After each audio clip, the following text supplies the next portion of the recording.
नमस्कार विद्यार्थी मित्रांनो, अभ्यास मित्र परिवारामध्ये तुम्हा सर्वांचं स्वागत आहे।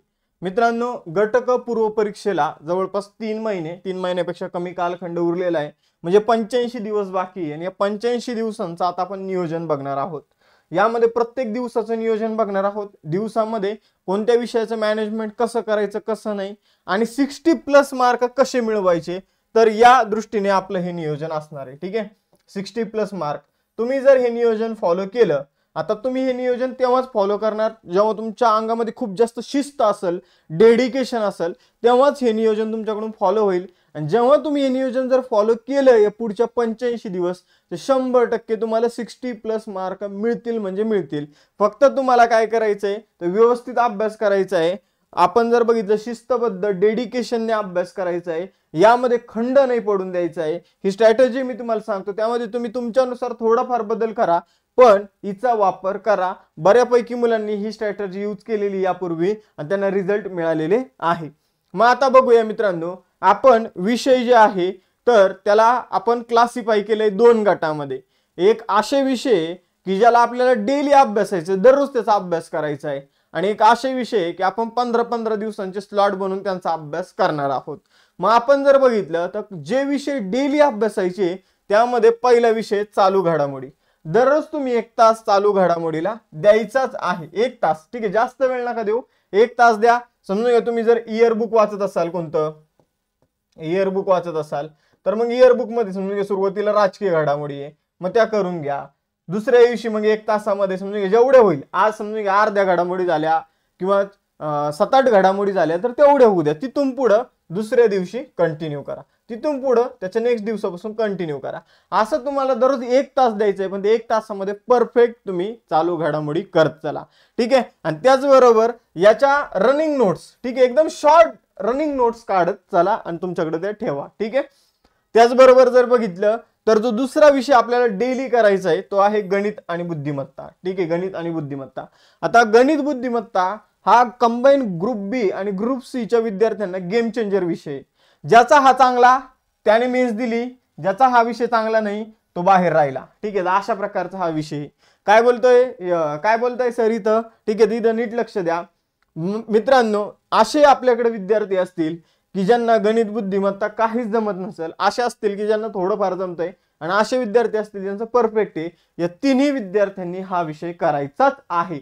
आपण जर बघितलं, ज्यांचा परफेक्ट आहे त्यांनी 1 तास प्रॅक्टिस करा दररोज, ज्यांचा समजून घ्या थोडंफार येतं त्यांनी 1.5 तास द्या, आणि ज्यांना काहीच जमत नाही त्यांनी 2 तास द्या, पण दररोज या विषयाला द्या।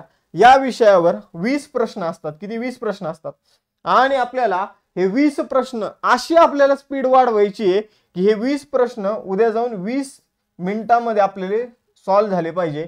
अशी आपल्याला स्पीड जी आहे ती इथं आपल्याला वाढवायची या गणित बुद्धिमत्ताची।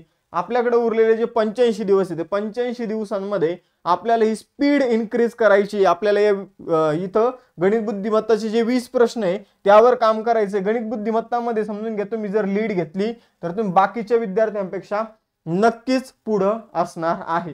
त्यामुळं इथं जे तुम्हाला 3 विषय दिसतायत ते गेम चेंजर विषय। या वर्षी तुम्ही ग्रुप बी च्या पेपर मध्ये बघितलं असेल की चालू घडामोडी कसलं डेंजर आलं होतं, अवघड आलं होतं, त्यामुळे तुम्हाला या विषयाला वेळ द्यावाच लागणार आहे। आणि तुम्ही यासाठी इयर बुक, समजा माझे व्हिडिओ असतात डेली युट्यूबवर, त्याचबरोबर समजून घ्या की आपलं इयरली चालू घडामोडीचे लेक्चर घेतलेले आहे मी। ठीक आहे, त्याचबरोबर तुमचे इतर कोणते सोर्सेस असतील तर ते तुम्ही डेली करा, पण माझं फक्त म्हणणं आहे डेली करा। पुरस्कार केले तर त्यामध्ये अजून कोणते पुरस्कार ऍड करता येईल का? ठीक आहे, आयोग आता छोट्या मोठ्या गोष्टी विचारतं। युद्ध सराव केले, मग युद्ध सरावामध्ये थीम वगैरे, महत्वाचे दिवस त्यांच्या थीम, ठीक आहे, तर एकदम बारीक सारीक गोष्टी ज्या आहे त्या आपल्याला इथं करायच्या आहे। ठीक आहे, त्याचबरोबर जर बघितलं तर अजून एक महत्वाचा विषय म्हणजे सामान्य विज्ञान। तर मागचे 2 पेपर झाले, राज्यसेवेचा झाला, त्याचबरोबर जर आपण बघितलं कंबाईनचा झाला। सामान्य विज्ञान तितकं कठीण नव्हतं, पण हा विषय सुद्धा, या विषयाची एक भीती जी ती विद्यार्थ्यांच्या मनात बसलेली आहे। बघा, ज्यांचं सामान्य विज्ञान चांगलं आहे त्यांनी 1 तास दररोज सामान्य विज्ञानला द्यायलाच पाहिजे, आणि ज्यांचं चांगलं नाही त्यांनी 1.5 तास तरी किमान द्यायलाच पाहिजे। सामान्य विज्ञानचे 15 प्रश्न असतात, 15 मध्ये आपल्याला 10 प्रश्नांना टार्गेट करायचे। 15 पैकी 15चं टार्गेट ठेवूच नका, पण 15 पैकी किमान 10 प्रश्नांना इथं आपल्याला टार्गेट करायचं आहे। ठीक आहे, तर सामान्य विज्ञान आपल्याला डेली करायचा, इथून पुढे 85 दिवस। गणित बुद्धिमत्ता आपल्याला डेली करायचा, मग मी तुम्हाला सांगितलं ज्याचं चांगलं आहे त्यांनी 1 तास करा, ज्याचं समजा मीडियम आहे त्यांनी 1.5 तास करा, आणि ज्याचं अजिबातच चांगलं नाही त्यांनी 2 तास याला वेळ द्या. तुम्ही बाकीचे विषय खूप जास्त डीप मध्ये करत बसता, इतिहास, भूगोल, पॉलिटी, पण त्यांचं बघितलं तर इतिहासाचं वेटेज 10 मार्काचं आहे, भूगोलाचं 10 मार्काचं, पण इथे 20 मार्काचा विषय, तुम्ही या 20 मार्काच्या विषयाकडे बऱ्यापैकी विद्यार्थी दुर्लक्ष करता, तर ते करू नका. ठीक आहे. आणि सामान्य विज्ञानमध्ये जास्त कालावधी जो आहे, जास्त दिवस अभ्यास जो आहे तो बायोलॉजीचा करायचा आहे. ठीक आहे. बायोलॉजीला जास्त वेटेज आहे, फिजिक्स आणि केमिस्ट्रीला त्या तुलनेमध्ये आपल्याला कमी वेटेज बघायला मिळतं. बायोचा जास्त अभ्यास करायचा. फिक्स असे काही चॅप्टर आहे त्यावर प्रश्न आला तर आपलं चुकलंच नाही पाहिजे, जसं की प्राणी वर्गीकरण झालं, वनस्पती वर्गीकरण झालं, यांच्यावर प्रश्न येतो. हेल्थ झालं, जे काही आजार रोग वगैरे असतात त्यावर आपले प्रश्न येतो. वनस्पतीचे रोग जे आहे त्यावर प्रश्न येतो. मग ते आपले चुकले नाही पाहिजे. ठीक आहे. तिथं आपले मार्क बरोबर आलेच पाहिजे. मग ते चॅप्टर एवढे परफेक्ट करून ठेवायचे. त्यामध्ये काही ऍडिशनल तुम्ही इतर कोणत्या एक्झाम मध्ये प्रश्न विचारताय ते थोडे प्रॅक्टिस करून बघायचे. हिंदी वाल्यांचे जे काही लेक्चर असतात क्वेश्चन आन्सरचे ते थोडे करून बघायचे. आपले एमपीएससी मध्ये बरेचसे टीचर आहेत त्यांनी त्यावर सेशन घेतलेले, ते करायचे. पण आपल्याला जे करायचं हे परफेक्ट करायचं आहे सामान्य विज्ञानमध्ये. ठीक आहे. ज्यावर प्रश्न आला 15 पैकी समजा 10 प्रश्न वाचलेले आले तर ते आपले सॉल्व्ह झालेच पाहिजे. ठीक आहे. तर अशा प्रकारे हे 3 विषय आपल्याला डेली करायचे. मग तुम्हाला या 3 विषयाचं नॉलेज, ज्ञान कसं आहे यानुसार तुम्ही या 3 विषयांना वेळ द्यायचा आहे. यानंतर बघा मित्रांनो, आता आपल्याकडे उरतात 4 विषय. 4 विषयामध्ये भूगोल, अर्थशास्त्र, त्याचबरोबर पॉलिटी आणि इतिहास. तर तुम्ही कसं करायचंय, समजून आता उद्यापासून तुम्ही अभ्यासाला सुरुवात करता, तर उद्यापासूनचे पहिले 15 दिवस तुम्ही भूगोलाला द्या. जेव्हा तुमचा एक विषय होईल, सोपा विषय भूगोल, अभ्यासायला सुद्धा सोपं आहे, तुमचा कॉन्फिडन्स जो आहे तो बूस्ट होईल. भूगोलामध्ये जर बघितलं तुम्ही तर एक तुम्हाला आता हे 15 दिवस जे त्यातले 9 दिवस समजून घ्या तुम्हाला महाराष्ट्राच्या भूगोलाला द्यायचे आणि 6 दिवस भारताच्या भूगोलाला. भारताच्या भूगोलावर जास्त प्रश्न विचारले जात नाही, तरी पण तुम्हाला काय करायचं आहे, त्याला एक स्पेसिफिक वेळ द्यायचा आहे. समजून घ्या काही मुलांचा ऑलरेडी अभ्यास झालेला आहे, त्यांनी समजून 10 दिवसातच भूगोल कंप्लीट केला, तर त्यांनी काय करायचं, त्याचं रिव्हिजन करायचं अजून 2 दिवस आणि नेक्स्ट सब्जेक्ट चालू करायचा आहे. ठीक आहे. तर तुम्ही यामध्ये समजून घ्या विषयानुसार कमी जास्त दिवस सुद्धा तुमच्या म्हणजे तुम्हाला किती नॉलेज आहे त्या विषयाचं त्यानुसार करू शकता. तर भूगोल आपल्याला 15 दिवसात कंप्लीट करायचं आहे. त्यानंतर पुढच्या 15 दिवसात आपल्याला अर्थशास्त्र हा विषय कंप्लीट करायचा आहे. मित्रांनो, अर्थशास्त्र सोपा विषय. ठीक आहे. बरेचशा मुलांनी याचा बाऊ बनवून ठेवला की हा अवघड विषय, फक्त आपले कन्सेप्ट जे ते क्लिअर असले पाहिजे. तर आता बघा त्यानंतरच्या 15 दिवसात पॉलिटी म्हणजे 31 ते 60 दिवसात, आणि त्यानंतरच्या 15 दिवसात इतिहास. म्हणजे पहिल्या 30 दिवसात भूगोल आणि अर्थशास्त्र झालं पाहिजे, पुढच्या 30 दिवसात पॉलिटी आणि इतिहास झालं पाहिजे. मग आपण जर बघितलं तर पॉलिटी जे आहे मित्रांनो, मी तुम्हाला सोर्सेस सुद्धा सांगून देणार आहे. पहिले मी तुम्हाला डेलीचं नियोजन सांगतो. तर पहिले 60 दिवसात बघा आपले हे सगळे विषय होत आहे. पहिले 60 दिवसात आपलं डेली हे 3 विषय, म्हणजे इथंच आपली 60 मार्काची तयारी होते. 15 मार्क चालू घडामोडी, 15 मार्क सामान्य विज्ञान आणि 20 मार्क जर आपण बघितलं, जवळपास इथंच आपली 50 मार्कांची तयारी जी आहे ती इथंच होणार आहे. ठीक आहे. चालू घडामोडी, सामान्य विज्ञान आणि गणित बुद्धिमत्ता 50 मार्काची तयारी इथंच होणार आहे. मग बाकी आपल्याला 50 मार्काची तयारी असे 15-15 दिवसांचे स्लॉट बनवून तयारी करायची. समजून घ्या. आता तुम्हाला काय करायचं, पहिल्यांदा 15 दिवसांचं नियोजन बनवायचं. नियोजन कसं करायचं तर समजून घ्या. आता हा डे 1. ठीक आहे. डे 1 तुम्ही अशा प्रकारे इथं काय बनवून घ्या. ठीक आहे. टाइम टेबल बनवून घ्या. हा टाइम टेबल तुमचा बनवायचा अशा प्रकारे. ठीक. किती दिवसांचा? 15 दिवसांचा. ठीक आहे. सुरुवातीला 15 छोटे छोटे टाइम टेबल बनवून मोठ्या टाइम टेबलला काय करायचं आपल्याला तर तो अचीव करायचा आहे, त्यातले टार्गेट कंप्लीट करायचे. तर डे 2, 3, 4, 5, 6 आता हा झाला तुमचा 15 दिवसांचा अशा प्रकारचा टाइम टेबल. ठीक आहे. मग यामध्ये तुम्हाला काय लिहायचं, इथं सब्जेक्ट लिहायचं. समजून घ्या की दिवसाच्या सुरुवातीला मी काय करणार आहे तर इथं चालू घडामोडी करणार आहे. ठीक आहे. चालू घडामोडी. ठीक आहे. चालू घडामोडी. त्यानंतर समजून घ्या चालू घडामोडी नंतर मी माझा विषय समजून घ्या, आपला मेन विषय जो आहे भूगोल करायचा आपल्याला 15 दिवसात, त्याला देणार आहे. मग तुम्ही भूगोलचा अभ्यास करा. त्यानंतर मग मी सामान्य विज्ञानला ठीक आहे किती वेळ देणार आहे, 1, 1.5, 2 तास तुमच्या त्या विषयाच्या नॉलेजनुसार तुम्हाला तो वेळ द्यायचा आहे. आणि नंतर रात्री झोपताना मी 1, 1.5 तास गणित बुद्धिमत्ता करणार आहे. गणित बुद्धिमत्ता. ठीक आहे. म्हणजे सकाळी उठले, लायब्ररीत गेले, लायब्ररीत बसले, चालू घडामोडी 1 तास तुम्हाला करायचे. सकाळी गेले, समजून घ्या 8 वाजता लायब्ररीत गेले तर 8 ते 9 मध्ये तुमचं चालू घडामोडी तुम्ही करून टाका. त्यानंतर जे सेशन सुरू होईल जेवणापर्यंतचं, जसं की समजून घ्या 9 ते 12 तुम्ही काय केलं, 9 ते 12 नाही 12:30 पर्यंत तुम्ही काय केलं, भूगोल हा विषय केला. ठीक आहे. त्यानंतर थोडा ब्रेक होईल मध्ये, मग तुम्ही काय करा, या मधल्या टाइम मध्ये थोडे क्वेश्चन आन्सर सोडवण्याचा प्रयत्न करा, जे PYQ आहे त्यांचा. ठीक आहे. मग त्यानंतर समजून घ्या तुम्ही 2 वाजता काय केले, एक 1.5 वाजता अभ्यासाला सुरुवात केली, अर्धा तास प्रश्न वगैरे सोडवले झोप न येऊ म्हणून. मग त्यानंतर समजून घ्या तुम्ही गणित बुद्धिमत्ताचा अभ्यास करू शकता जर तुम्हाला झोप येत असेल तर जेवणानंतर. ठीक आहे. नसेल येत तर मग तुम्ही काय करा, तर भूगोल कंटिन्यू करा. भूगोल समजून घ्या तुम्ही तिथून 2 वाजता परत अभ्यासाला बसले तर 2 ते 4 वाजेपर्यंत भूगोल करा. त्यानंतर इकडे लिहितो आपल्या भूगोलाच्या ह्याच्यात. ठीक आहे. तर इथं बघा परत इथं 2 ते 4 काय करा, 2 ते 4 भूगोल करा. त्यानंतर समजून घ्या तुम्ही चहाला वगैरे जाता. त्यानंतरचा जो अभ्यासाचा टाइम असतो तो अगदी महत्वाचा असतो. मग समजून घ्या तुम्ही 4:30 ते समजून घे इथं 4:30 ते 6 वाजेपर्यंत सामान्य विज्ञान केलं. नंतर तुम्ही घरी गेला, आराम केला काय, आणि त्यानंतर तुम्ही 1 किंवा 2 तास जे आहे लायब्ररीतच, ठीक आहे, ते गणित बुद्धिमत्ताला द्या. आता याच्यामध्ये काही मुलांना टाइम कमी मिळत असेल तर त्यांनी त्यांच्या टाइमनुसार ऍडजस्ट करा. ठीक आहे. आता काही मुलं जॉब करणारे असतील तर त्यांनी सकाळी जॉबला जाण्याच्या अगोदर चालू घडामोडीचे सेशन वगैरे करून जात जा. ठीक आहे. त्या खूपच सकाळी जॉब असेल तर ते पॉसिबल नाही होणार, तर जॉबनुसार हे नियोजन तुम्ही तुमचं ऍडजस्ट करू शकता. ज्या महिला गृहिणी आहे त्यांना दुपारी जास्त वेळ मिळतो. ठीक आहे. सकाळी जास्त वेळ मिळत नाही, पण जेव्हा त्या अभ्यासाला सुरुवात करणार तेव्हा समजून चालू घडामोडीपासून सुरुवात करा. जसं तुम्हाला सांगितलं तसं करू शकता. झोपायच्या अगोदर गणित बुद्धिमत्ताची डेली प्रॅक्टिस करत चला. तर हे तुमचं 15 दिवसांचं नियोजन असेल. 15 दिवस नियोजन करा.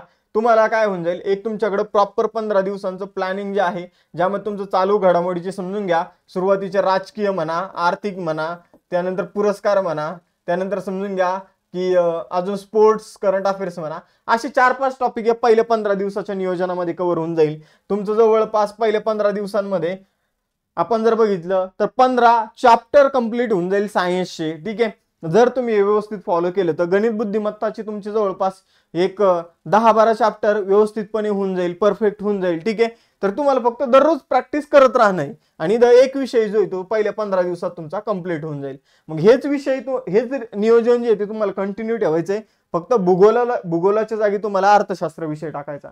त्यानंतर या ठिकाणी तुम्हाला पॉलिटी विषय टाकायचा. आपण विषय कसे केले, पहिले भूगोल सोपा घेतला, नंतर अर्थशास्त्र थोडं अवघड, नंतर परत पॉलिटी सोपं, नंतर परत इतिहास थोडंसं किचकट. ठीक आहे.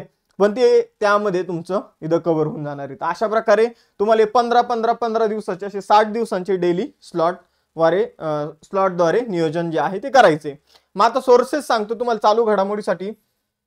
तुम्ही कोणताही एक इयरबुक घ्या आणि तुम्ही माझे लेक्चर करा. ठीक आहे. आपलं पण एक इयरबुक आहे, पण आपले जे लेक्चर्स आहेत, जे मी महारिव्हिजन वगैरे लेक्चर घेतलेले, ठीक आहे, तर ते तुम्ही लेक्चर करा. ठीक आहे. आणि कोणतं एक इयरबुक, अभ्यास मित्राचं इयरबुक घ्या, अभिनवचं घ्या, सिम्प्लिफाईडचं घ्या, कोणतंही एक इयरबुक तुम्ही यूज करू शकता.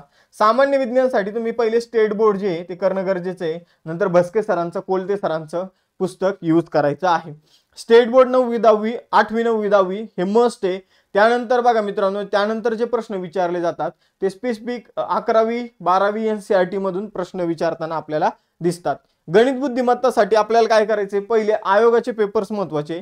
पहिले कोणाकडून तरी, कोणत्या तरी टीचरकडून टेक्निक शिकायची, बाबा गणित कसं सॉल्व्ह करायचं, आणि त्यानंतर आयोगाच्या पेपरमध्ये आलेला तो प्रश्न माझ्याकडून सुटतोय का हे फक्त चेक करायचं. आणि ते जर प्रश्न सुटत असेल तर अजून त्यासारखे कोणते प्रश्न आहे मग ते प्रॅक्टिससाठी सॉल्व्ह करायचे. ठीक आहे. तरी तर मी तुम्हाला रेफरन्स सांगितलं कोणकोणतं आहे.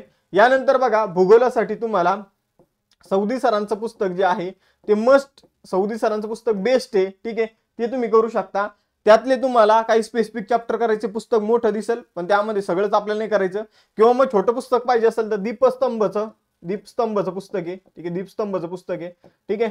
आणि त्याचबरोबर अभ्यास मित्राच्या हर्षल मॅडमचे लेक्चर आहे, ज्यामधून 10 पैकी आपण जर बघितलं तर 10 प्रश्न जसे तसे यावेळी आले होते. त्यानंतर अर्थशास्त्र जर बघितलं तर अर्थशास्त्रासाठी तुम्ही माझे सेशन यूज करू शकता. किंवा मग तुम्ही कोळंबे सरांचं पुस्तक करा. ठीक आहे. कोळंबे काही गोष्टींसाठी तुम्हाला देसले सरांचं पुस्तक सुद्धा यूज करावं लागतं.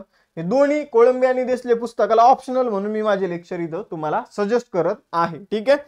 तर तुम्ही अर्थशास्त्राचे हे 15 दिवसांच्या नियोजनामध्ये अशा प्रकारे नियोजन करू शकता। कोळंबे, देसले सर किंवा माझे लेक्चर किंवा तुम्हाला तुमचा कोणता आवडता अर्थशास्त्राचा टीचर असेल त्याचे सेशन तुम्ही करू शकता। त्यानंतर पॉलिटीसाठी तुम्हाला कोळंबे सरांचं पुस्तक यूज करायचंय, मी लक्ष्मीकांत नाही सांगत, पण कोळंबे सरांचं पुस्तक तुम्हाला व्यवस्थितपणे करायचं आहे, ठीक आहे। आणि पॉलिटीसाठी तुम्ही माझे सेशन जरी केले तरी पण ते चालतील।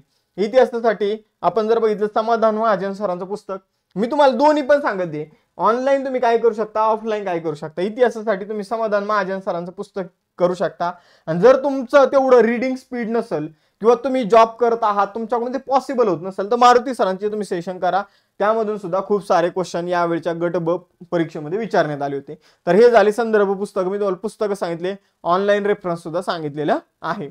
यानंतर बघा मित्रांनो, आता पहिले 60 दिवसांचं नियोजन सांगितलं, जेव्हा 61वा दिवस उजाडेल तेव्हा आपल्याला काय करायचंय, भूगोल विषय रिव्हिजनला घ्यायचा आहे।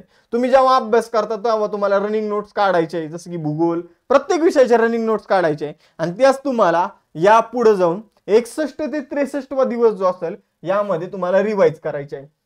आता आम्ही आपल्या अभ्यास मित्राच्या नोट्स सुद्धा बनवलेले आहे की जे वन डे मध्ये रिवाइज होऊ शकतात। समजून घ्या, तुम्ही आपली एखादी बॅच घेतली असेल, समजा ग्रुप सी साठी बॅच घेतली असेल, तर अशा आपल्या नोट्स आहे, ठीक आहे, अशाच तुम्ही नोट्स बनवा। मी म्हणत नाही की याच नोट्स घ्या किंवा हीच बॅच करा, पण अशा नोट्स तुम्ही बनवा शॉर्ट, की जेणेकरून तुमचं एका दिवसात, हे एकदम छोटं पेज आहे बघा, एका दिवसात हे कंप्लीट होऊन जाईल। आणि समजा तुम्ही आपली बॅच जॉईन केली तर तुमचे जर काही नोट्स काढायचे असेल तुम्हाला, तर तुम्ही याच नोट्सवर ते लिहित चला, या नोट्स तुम्हाला मिळून जातील, या नोट्सवरच तुम्ही काय करा, तुमचे जे मुद्दे आहे ते ऍड करत चला, ठीक आहे। आणि मग अशा नोट्स जर तुमच्याकडे असेल तर एक विषय एका दिवसात होईल रिव्हिजन करून, पण तरी पण आता आपण भूगोलाला समजून घ्या, भारताचं भूगोल आहे, महाराष्ट्राचं भूगोल आहे, 3 दिवस देऊया रिवाइज करायला, म्हणजे आपल्या इथं दुसरं रिव्हिजन होणार आहे।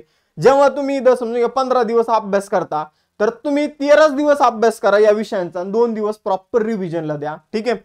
इथं तुमचं पहिलं रिव्हिजन होऊन जातं, ठीक आहे, या 4 विषयांचं, जसं की भूगोल, अर्थशास्त्र, पॉलिटी आणि इतिहासाचं। त्यानंतर तुमचं दुसरं रिव्हिजन इथं 3 दिवस होणार आहे। त्यानंतर अर्थशास्त्र समजून घ्या नेक्स्ट डे 64वा दिवस ते 67वा दिवस। त्यानंतर पॉलिटी 68 ते 71। आता इथं जर बघितलं मित्रांनो, तर जे सोपे विषय त्याला मी 3 दिवस दिले, भूगोलाला 61वा दिवस, 62, 63, इथं 3 दिवस दिले, पण अर्थशास्त्र थोडं अवघड आहे म्हणून त्याला आपण 4 दिवस दिले। पॉलिटी जे आहे आपण जर बघितलं 68, 69, 70, 71, पॉलिटीला 15 प्रश्न असतात म्हणून त्याला आपण 4 दिवस दिले।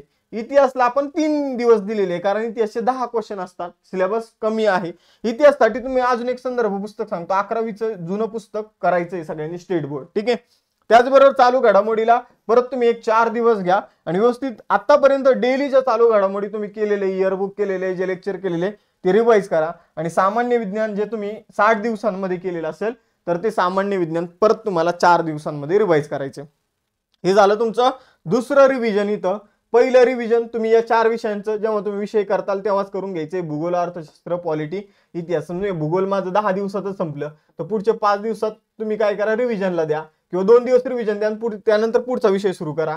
समजून घ्या, मग इकॉनॉमिक्स करण्यासाठी तुम्हाला किती दिवस मिळतील, 17 दिवस मिळतील। इकॉनॉमिक्स समजा 14 दिवसात कंप्लीट झालं तर पुढचे 3 दिवस रिव्हिजनसाठी द्या। तर अशा प्रकारे तुम्हाला पहिलं रिव्हिजन जेव्हा तुम्ही हे सब्जेक्ट करणार तेव्हाच करायचं, नंतर तुम्हाला हे डे वाईज तुमचं रिव्हिजन करायचंय, ठीक आहे। आणि त्यानंतर 81 दिवसांपर्यंत आपण आलेलो आहे। आपलं या दिवसांमध्ये गणित बुद्धिमत्ता तुम्हाला काय करायचंय, या 61 पासून 81 पर्यंत हे जे 20 दिवस आहे, या 20 दिवसांमध्ये गणित बुद्धिमत्ताची डेली तुम्हाला प्रॅक्टिस तशीच चालू ठेवायची आहे, जशी डे 1 पासून आपण सुरू केलेली आहे। बाकी पूर्ण दिवस रिव्हिजनला द्यायचा आहे। तर बाकी आपण सगळ्या विषयांचे रिव्हिजन केलं, गणित बुद्धिमत्ताची डेली प्रॅक्टिस चालू ठेवलेली। आता उरतात आपल्याकडे 82, 83, 84, 85वा दिवस, ठीक आहे। मग आपण जर बघितलं 82, 83, 84 हे 3 दिवस आपल्याकडे समजून घ्या, तर तुम्हाला जो सब्जेक्ट, आता तुम्हाला असं वाटतं की बाबा एवढे सब्जेक्ट झालेले पण मला पॉलिटी थोडं व्यवस्थित आठवत नाही, व्यवस्थित मला करावं लागणार, जो तुम्हाला वाटेल तो सब्जेक्ट इथे घ्या आणि वन डे मध्ये खतम करा। समजा पॉलिटी वाटलं 82व्या दिवशी पॉलिटी करा, 83व्या दिवशी इकॉनॉमिक्स करा, ठीक आहे। म्हणजे जे तुम्हाला सब्जेक्ट वाटतात, चालू घडामोडी लक्षात नाही राहू शकत जास्त, त्यामुळे चालू घडामोडीला परत 1 दिवस द्या, सामान्य विज्ञानाला परत 1 दिवस द्या। अशा प्रकारे हे लास्ट तुम्ही 3rd रिव्हिजन करायचंय, तुम्हाला जे विषय अवघड जातात त्याचं, आणि नंतर जाऊन व्यवस्थितपणे पेपर द्यायचा आहे, ठीक आहे। तर अशा प्रकारे हे जे नियोजन होतं मित्रांनो, हे मी तुम्हाला सांगितलं. या नियोजनानुसार जर तुम्हाला तुमची तयारी करायची तर आम्ही सर्व विषयांचे रेकॉर्डेड लेक्चर आणि सर्व विषयांचे नोट्स जे आहे ते तुम्हाला लक्ष नावाच्या बॅच मध्ये दिलेले आहे. तर तुम्ही काय करू शकता, सगळ्या विषयाचे रेकॉर्डेड लेक्चर जसं मी तुम्हाला सांगितलं तसं तुम्ही तुमची भूगोलाचे रेकॉर्डेड लेक्चर घ्यायचे 15 दिवसात किंवा 10 दिवसात. लेक्चरच्या माध्यमातून तुमची लवकर फास्ट तयारी होऊन जाईल. अर्थशास्त्राचे मी 30 लेक्चर घेतलेले, डेली तुम्ही 2 लेक्चर करा, 15 दिवसात तुमची तयारी होऊन जाईल. तर अशा प्रकारे इथं रेकॉर्डेड कंटेंट तुम्हाला उपलब्ध करून दिलेले आहे, प्लस सब्जेक्टचे नोट्स उपलब्ध करून दिलेले आहे. लेक्चर बघता बघता नोट्स मध्ये काही ऍडिशनल पॉईंट ऍड करायचे असेल तर ते तुम्ही तिथं करू शकता. ठीक आहे. तर हे PYQ सेशन वगैरे या सगळ्या गोष्टी या बॅच मध्ये दिलेल्या आहे. पहिले 100 विद्यार्थ्यांसाठी 999 फी असणार आहे. तुम्हाला जर ऑनलाईन मार्गदर्शनाची गरज असेल तर ही बॅच तुम्ही परचेस करू शकता, ज्यामधून आपण 60+ मार्काची स्ट्रॅटेजी मी तुम्हाला सांगितलेली आहे, संदर्भ पुस्तकं सांगितलेले आहे. प्लस तुम्ही या बॅचचा कसा फायदा घेऊ शकतात, खास करून गृहिणी आणि जे जॉब करणारी मुलं आहेत ते, आणि त्याचबरोबर जे रेग्युलर अभ्यास करणारी मुलांनी जर केलं तर 100% 60+ टार्गेट जे आहे ते आपलं अचीव होऊ शकतं. ठीक आहे. तर अशा प्रकारचं नियोजन हे मी तुम्हाला करून दिलं. यामध्ये तुम्हाला जर काही चेंजेस वगैरे करायचं असेल तर ते तुम्ही चेंज करू शकता. ही 85 दिवसांची स्ट्रॅटेजी आहे, तुम्ही तुमच्या मित्रांपर्यंत सुद्धा पोहोचवा. ठीक आहे. आणि जर ऑनलाईन शिक्षणाची गरज असेल, ऑनलाईन जर तुम्हाला समजत असेल, लवकर कंप्लीट करायचं असेल विषय, पुस्तकातून वाचायला वेळ लागत असेल तर लक्ष बॅच जॉईन करा. ठीक आहे. थांबूया आपण इथं, भेटूया नेक्स्ट सेशन मध्ये. चलो बाय बाय एव्हरीवन, जय हिंद.